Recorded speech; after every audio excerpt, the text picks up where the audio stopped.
Hey everyone, it's Crystal. This is Sober Onions. This is episode 5. And I have here one of my very, very special friends, Anja. Say hi, Anja. Hi, Anja. Everyone always does that. I should have come in with the new intro. Anja and I are doing a Zoom interview. Anja is in Michigan, correct? That is correct. What part of Michigan are you in? The tip of the mitt, baby. I'm all the way up here at the top, almost to the Mackinac Bridge, little town called Petoskey. Beautiful lake right on Lake Michigan. Okay, awesome. Well, I know Anja because we worked at a restaurant together as waitresses. It was a breakfast, a Christian restaurant, a little breakfast place. That was probably the busiest restaurant I've ever worked at in my entire life. And we hustled every weekend together. We were in each other's space probably more often than anybody's ever been in. So we learned how to synchronize our bodies in order to get everybody served. So that's how we know each other. And I knew you too, because I knew that you were obviously in recovery and you knew me as a drinker. So, which is kind of funny because I was a big drinker. And basically, you also introduced me to Celebrate Recovery because I went to one of your meetings when you were right before you were about to move from Florida. So with that, I'm going to ask you a couple questions, and okay. I'm so excited you're here, and thank you so much. Well, I'm excited to be here, and I just want to thank you for inviting me because I am thrilled, delighted, blessed, inspired, motivated, encouraged that you are now doing this and offering this as a resource, but also that you're doing it for accountability purposes, and you're doing it because you have gotten clean and sober yourself. And I'm just really proud of you, Crystal. Thanks you. Thanks for having me. Has not been easy, that's for sure. I especially now that I'm going through recovery, you start remembering all kinds of stuff and you're like, oh my God, I was a piece of work. So how long have you been in recovery, and what motivated you to get sober, and what was your turning point, and how old were you? A little personal, I know, but just so that the listeners can kind of identify with you and who you are. Sure. Well, I was 11 years old when I started using substances, and I started with, Mary Jane, marijuana, weed, chronic, whatever you want to call it, herb. I started smoking weed when I was 11, began experimenting and utilizing all kinds of other substances all throughout my school and high school career, and became an full-on opiate addict by the time I was 21.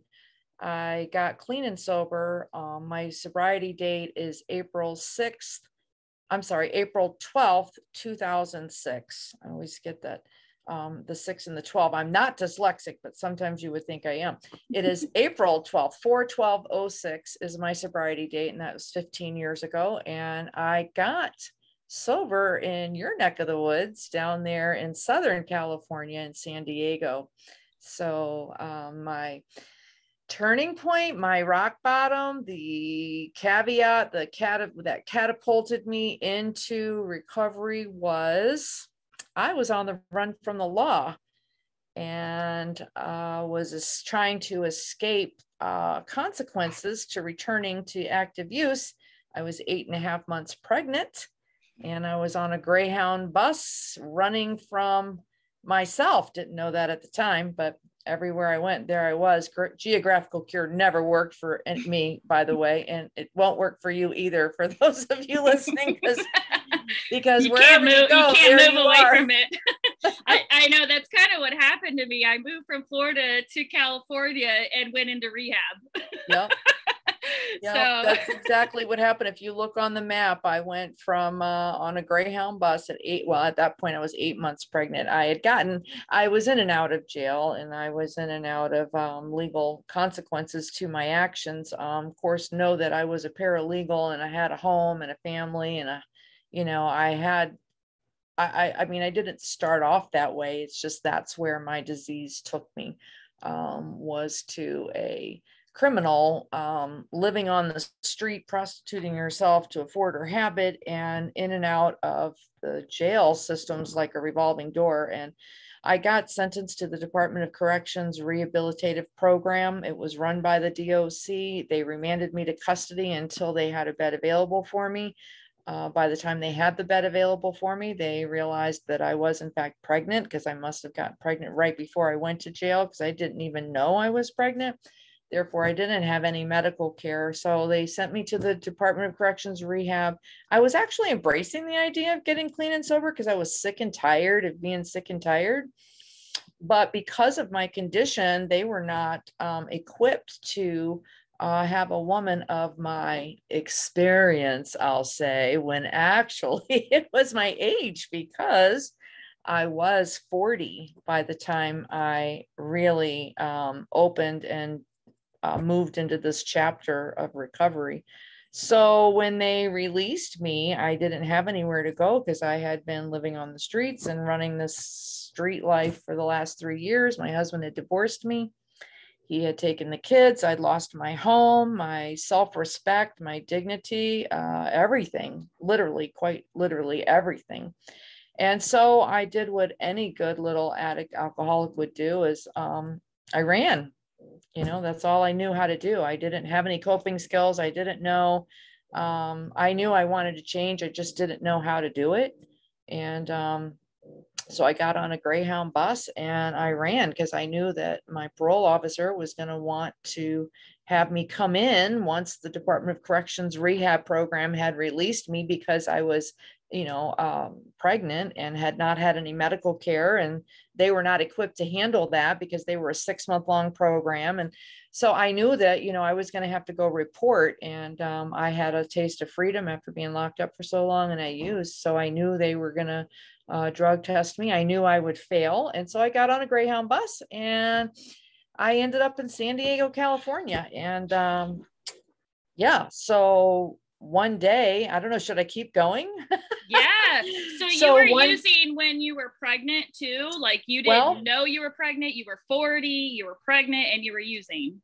Well, actually what happened was I got arrested. I was incarcerated. When you first go to jail, they did a urine screen. I didn't test positive for being pregnant, so I was in there with general population. However, about 6 months into my incarceration stint, I started developing a belly, and people started saying, "Man, you look like you're pregnant." And I'm like, "No, it's a commissary baby." Everybody anybody's listening, if you've been in jail for any period of time, that, you just get fat when you're in jail. So I'm like, "No, I'm not pregnant. I've just got a commissary baby." But then I started feeling like I was having movement, and I thought, "Oh my gosh, I'm having psychosomatic symptoms. Like I actually feel like I'm having, like there's something in there." I thought I was going crazy until finally I did go to the infirmary and I did find out I was pregnant. So thanks be to God, I was incarcerated for the majority, I would say probably 7.5 months of my pregnancy. I was incarcerated, which of course was the, most crucial times of the baby's development. Although, I am embarrassed to admit, but I will not regret the past, nor wish to shut the door on it. That's what the 9-step promises have taught me, because I do see how my experience can benefit others. So I will just say that, yes, I did get out at 7.5 months, 8 months, somewhere around there when I was pregnant, and I did return to using. And that is what I did for a whole month until I had a moment of clarity and decided to pick up the phone and called an adoption facility, an adoption agency in San Diego. And quite honestly, that is a result of an experience that I had in the jail cell. I might as well just go on and tell you the whole story. And that is, I was doing The Purpose-Driven Life. It's a book written by Rick Warren, changed my life forever. I was on day 30, because everybody finds God when they're in jail. The problem is most people leave him there. So let's just face it. I was finding God in the jail cell, and we were all doing this purpose-driven life. And for those of you who aren't familiar with it, you read one chapter a day. That's it. You don't go ahead. And there's a point to ponder, a scripture to remember. And so all of us were doing this little Bible study, like, well, it wasn't even a Bible study. It was just a study, purpose-driven life. And day 33 was, you were created for service. So I had a profound experience in the jail cell the day that I found out I was pregnant, and I freaked out and decided that I was going crazy because I started hearing a voice. And I believe to this very day that I audibly heard the voice of God. Call me crazy if you will, but I will never deny him. He spoke to me like clear as a bell, like, yeah, you are pregnant and you're going to have a baby, and your act of service is going to be to place this baby for adoption. And I'm like, oh no, I am not doing that. I have already lost my other 3 children. There's no way I'm going to give this baby away. And God was very clear to me, like, I gave my one and only son so that you could be free. You don't have to live this way anymore. You just need to surrender to my way of life and let my power come in and empower you to live a life without drugs and alcohol. And I'd like to say as a result of that, like, I never picked up again. But that's not the case, because when I got sentenced to the Department of Corrections rehab and they released me, I went right back to what was familiar. And that was, smoking, drinking, and doing drugs. And that's when I got on a Greyhound bus and tried to escape. And God chased me all the way to the other end of the United States, and he found me there. And I had that moment of clarity where I remembered him speaking to me that day in the jail cell. So I picked up the phone and I called an adoption agency, and she ended up being a born again Christ follower that was from my home church in Florida. And it was like, oh, the angels were singing, because that was just way too coincidental to be anything other than the hand of God. And she came and picked me up out of a crack house, dilaudid, drinking, everything else house. And she put me in a faith-based recovery residence until I placed the baby for adoption, which I did. And that is what ushered me into recovery, because I could not have done it. And step 1 tells us that, you have to admit that you're powerless over your substances and that your life is becoming manageable. Well, for so long, I could say I was powerless, but never did I think my life was unmanageable. Come on. I still got a job. I'm still able to walk and talk, right? Oh yeah. I'm actually reading this book right now. It's called The Uncommon Drunk. And it's about a doctor who's a functional alcoholic. And he literally is like diagnosing, doing surgery, and he's telling everyone, like, no one knows I'm this complete alcoholic, Yeah. And that's how I was. I mean, there was people that knew, and then there was people who had no clue. Like, I had clients that when I went to rehab, they were like, what?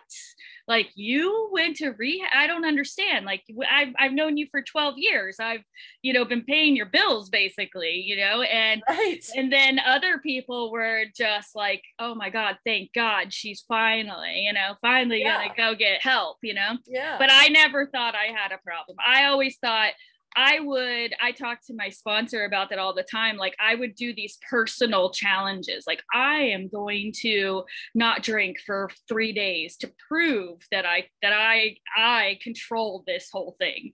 And then I would fail. And then in my mind, I would say, well, nobody knows I was challenging myself, so who cares?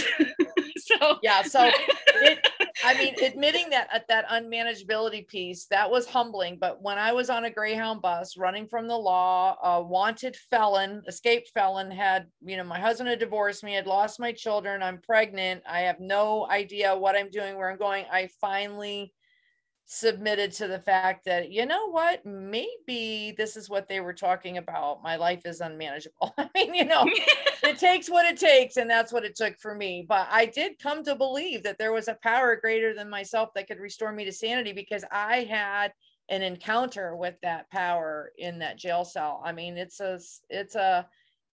it is something I will never, ever forget. And, you know, when God spoke to me and told me, you know what, you are going to have a baby and you're going to place this baby for adoption, and you're right, you can't do it, but I can do it through you. That's why that verse is my favorite verse. I can do all things through Christ who strengthens me. That's who my higher power is today. And I knew that with his power, I would be able to do such a thing like place my baby for adoption. And that is what absolutely, you know, ushered me into this lifestyle of recovery. Now, I would like to say that as a result of placing that baby for adoption, I quit. But as the day I walked out of that hospital in San Diego with no baby, I didn't have any tools yet. You know, I had just made the decision, but I didn't have any tools. I didn't have any coping skills, and I hadn't been to treatment, or I had been to 16 treatment facilities, by the way, over the course of my 28-year addiction. 16. Some of them were inpatient residential. Some of them were outpatient. Some of them were faith-based. Some of them were secular. I mean, I've covered the whole gamut when it comes to that. I mean, I could teach recovery. I just couldn't live it, you know. I could tell you how to do it. I just couldn't do it.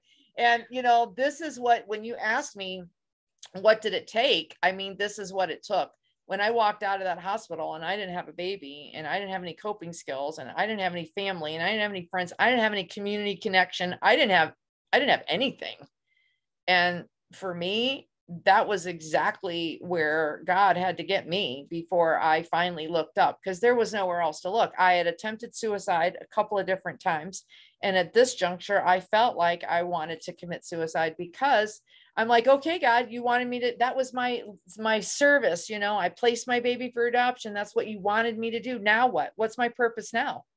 You know, I have no purpose now. I just wanted to end my life. But you know what? God knew that he was going to use my story to help other people. And of course, that's what I do today, because I don't like to always talk about what it was like.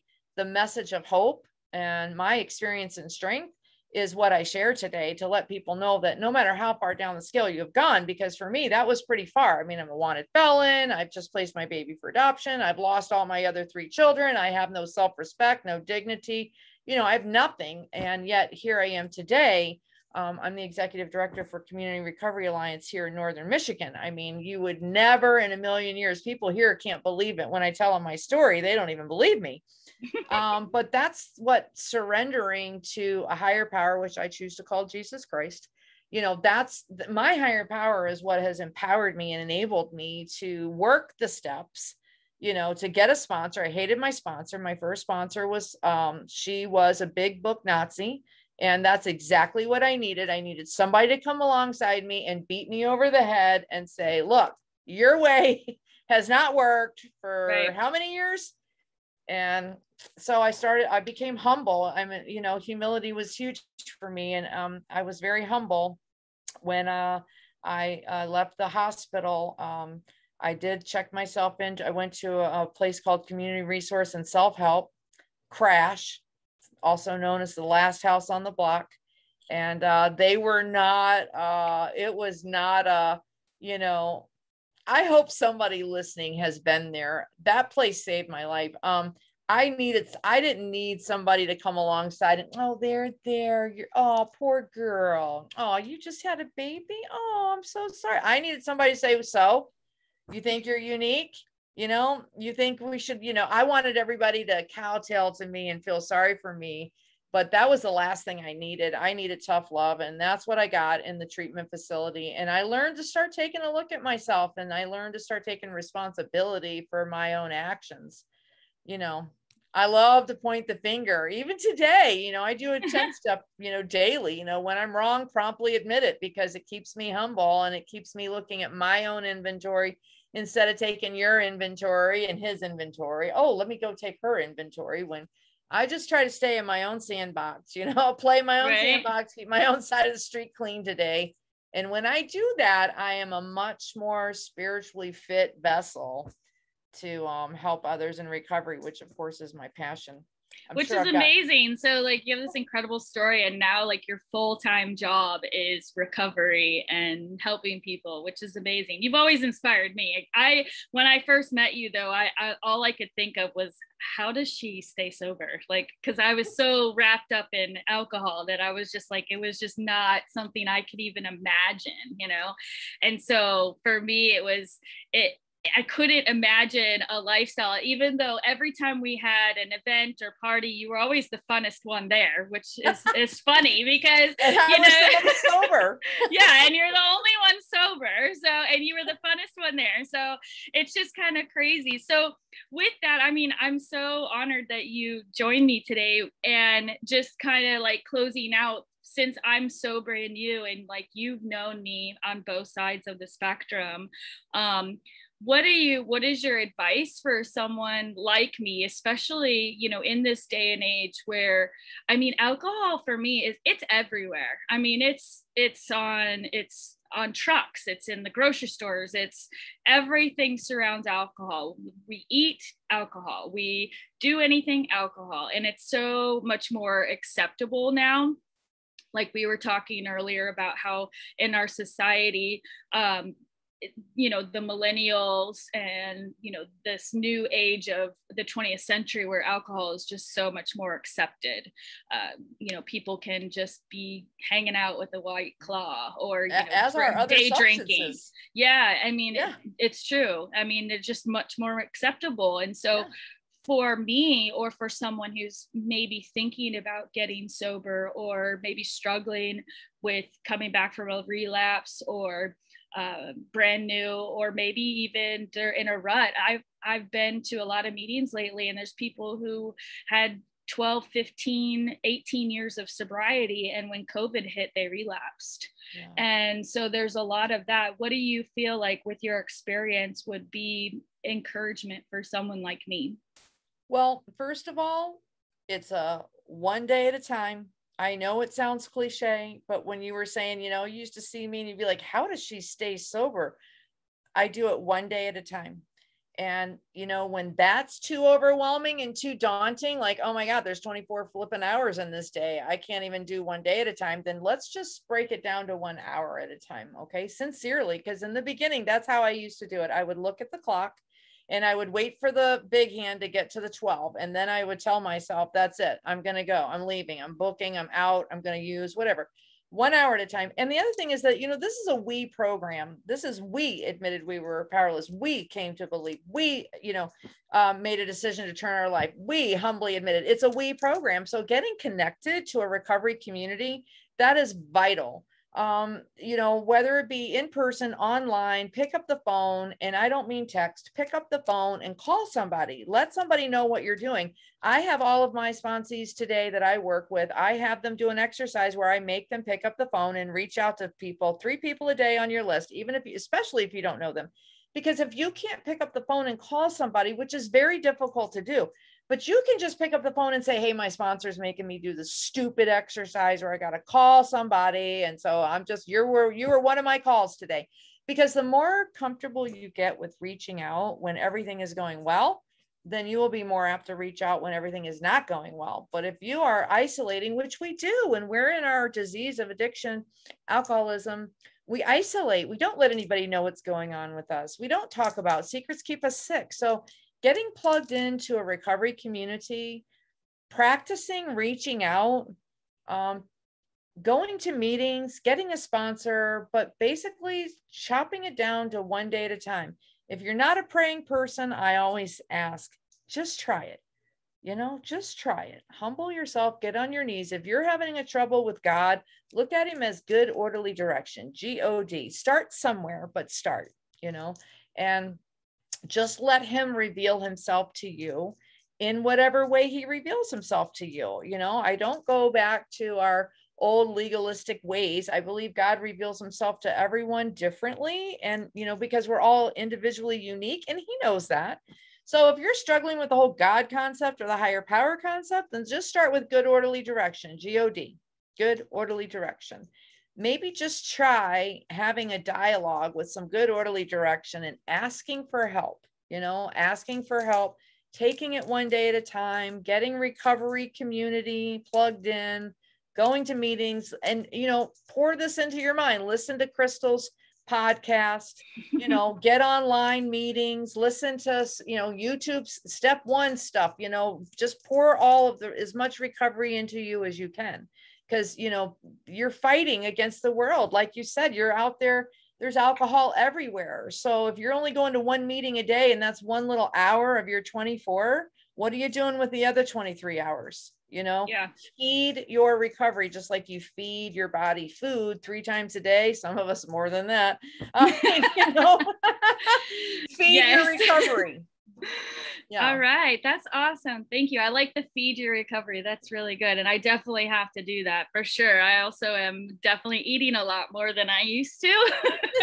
But you know, my mom said the other day, I was like, oh my gosh, I'm getting all this weird, crazy skin stuff because I'm eating so much chocolate. And she said, yeah, but Crystal, eating chocolate doesn't hurt anybody, you know, because I've hurt a lot of people with my disease. So, well, so with that, I'm going to end, but how could, you are in Michigan, you have a website or your mission program or your recovery program, anybody in your area, if they wanted to reach out, how would they get in contact with you? Absolutely. Thank you for asking. I actually started my own nonprofit here. I have a faith-based recovery residence. It is for men currently, but I'm working on one for women as we speak.